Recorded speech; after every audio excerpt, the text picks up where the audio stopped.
An old man fell into misfortune and was stranded on a deserted island, surrounded on all sides by impassable sea. He was injured in a fall, and his entire body was almost paralyzed. Now, the only thing he could move was his hands. He was a strong-willed person, and after understanding his situation, he immediately began to try to save himself.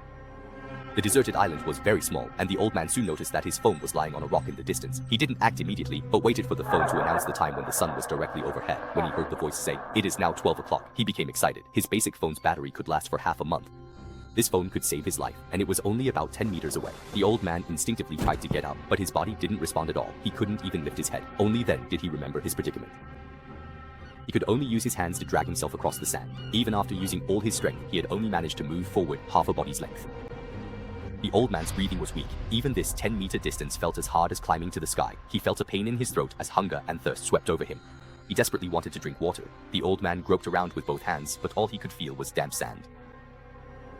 He grabbed a handful of sand and was about to put it in his mouth when he suddenly noticed something moving not far away. It was the rabbit plush toy his grandson had left him. The toy shook its head with a look of disdain and started talking about something strange. "Do you remember when you first moved into your new house and the neighbor's kid accidentally broke your window while playing soccer?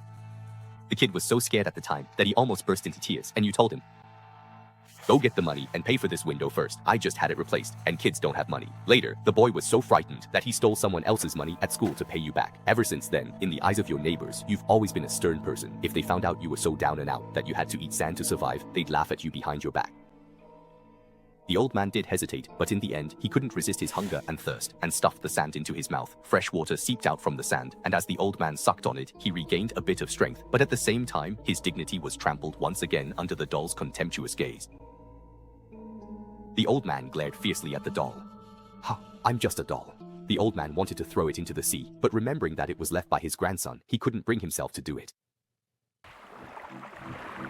The setting sun shone on the old man's face, and the temperature gradually dropped. Staring at the vast sea that cut off all hope, he felt loneliness and coldness envelop him at the same time.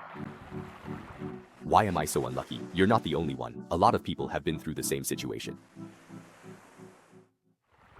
The old man woke from a deep sleep. After a night had passed and the sun rose again, he managed to draw a little fresh water from the sand, but his body was even weaker than the day before. He looked at the phone in the distance and, using all his strength, crawled forward another step.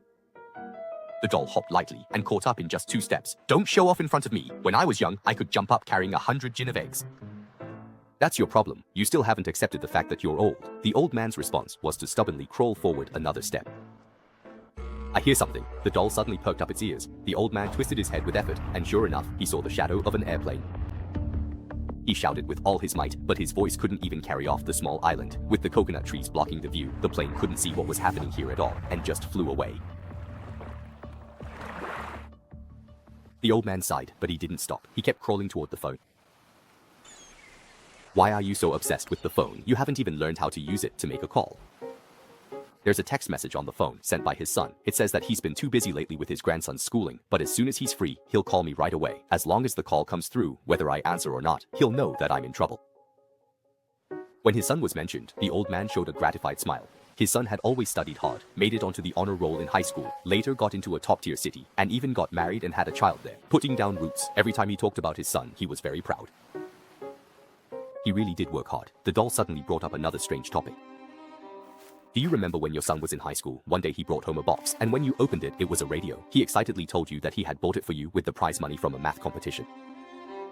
Then you taught him that if you have money, you should use it to buy pencil cases and books. What's the use of a radio? I don't even like listening to that stuff." So you returned it. Your relationship with your son has always been very serious. You believe that your high standards are what led to his success. The old man ignored the doll's strange smile. "That's just how I feel." The old man rested for a while, then continued to crawl forward. "Wow, suddenly you say, why not just stop crawling? Are you asking me to give up? How could I? Think about it, even if you got the call. So what if you were rescued? Look at the state your body is in now. Will you still be able to take care of yourself in the future? When the time comes, your son will have to look after you reluctantly. How embarrassing would that be?" The old man was stunned for a moment. "Why do you always think I would feel embarrassed about something like this? Honestly, I don't care at all." "Then do you still remember that time when you had to stay in bed for a week because of a minor surgery, and your son took time off work to take care of you? You kept complaining that he should be at work instead. And the look of disgust on his face when he was washing your body, you accidentally saw it reflected in the mirror and were stunned. Have you forgotten how you felt at that moment? But now, you're probably disabled and will need care for much longer than just a week." The old man kept trying to argue back, but this time he fell silent. But soon after, the old man's eyes grew determined again, and he continued crawling forward.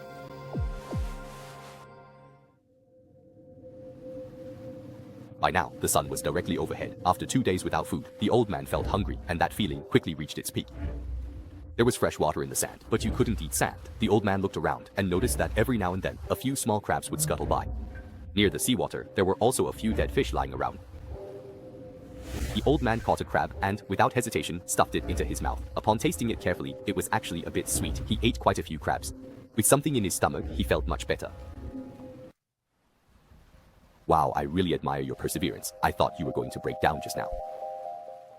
The old man stared at the doll, which made him feel uneasy. Because I think of my grandson, I have to hold on. Speaking of his grandson, the old man became even prouder. He said his grandson was even more impressive than his own son. His son had only made it to a first-tier city, but his grandson had gone abroad to study. Going far means he's accomplished. Among all the neighbors, no one else has a child who went abroad. My grandson is the best, and when he was little, my grandson was always the most attached to me. Every summer vacation, he would insist on coming to Grandpa's house. If you put it that way, he was also very attached to me when he was little. He wanted to take me everywhere, but as he grew up and discovered video games and all sorts of other fun things, I was left behind with you.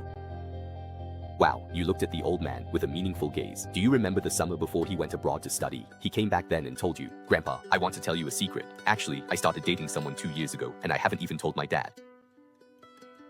But that secret was found out by his dad the very next day. It was you who told him. After that, he rarely bothered you again, and just like me, you were abandoned too. Enough. The old man used all his strength to throw the doll far away.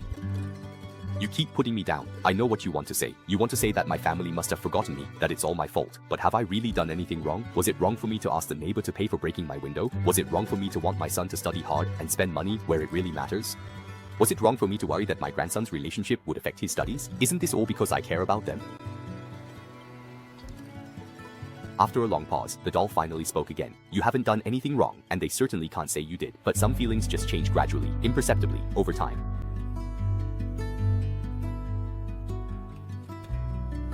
What nonsense. Are people really that sensitive? They just haven't realized that I'm in trouble yet, that's all.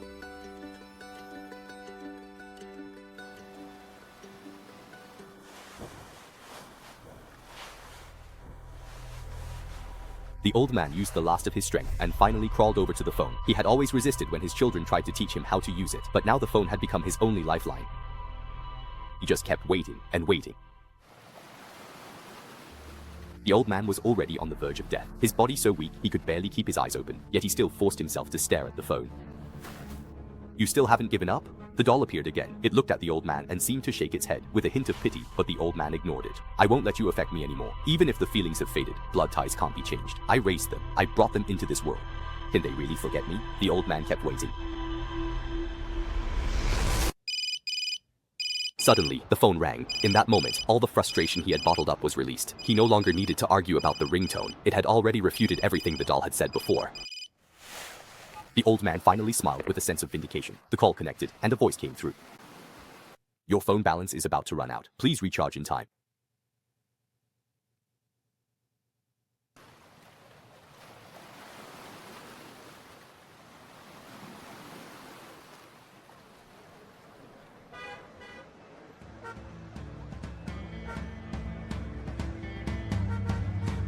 Lying on the ground, looking at everything before him, the old man finally became certain that he really was trapped in this desolate, uninhabited place. Alone and helpless.